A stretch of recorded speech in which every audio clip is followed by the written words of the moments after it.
এই যে বাচ্চারা, আমি তোমাদের নতুন শিক্ষিকা, তোমাদের নিয়মিত ক্লাস করাবো। ক্লাসে কেউ দুষ্টুমি করবে না। যদি ক্লাসে কেউ দুষ্টুমি করো তাহলে ক্লাস থেকে বের করে দেব। হ্যাঁ রে সবুজ, আমার কিন্তু ব্যাপারটা মোটেও ভালো লাগছে না। দেখতে পাচ্ছিস ম্যাডাম কেমন করে যেন আমাদের সাথে কথা বলছেন, দেখে তো মনে হচ্ছে অনেক রাগী। হ্যাঁ রে, ম্যাডাম অনেক রাগী। আমাদের আগের টিচারই ভালো ছিল। এত বড় সাহস, তোমরা আমার ক্লাসে কথা বলছো? না না, তোমাদের মতো বেয়াদব ছেলেদেরকে একদম আমি ক্লাসে সহ্য করব না। এখনই যাও আমার ক্লাসরুম থেকে, বের হয়ে যাও। ম্যাডাম, দয়া করে আমাদের ক্ষমা করে দিন।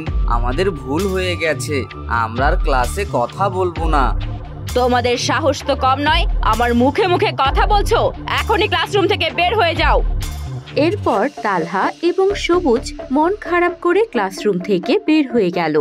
বন্ধুরা, পরের পার্ট দেখতে হলে ভিডিওটিতে লাইক করে চ্যানেলটি সাবস্ক্রাইব করে দাও।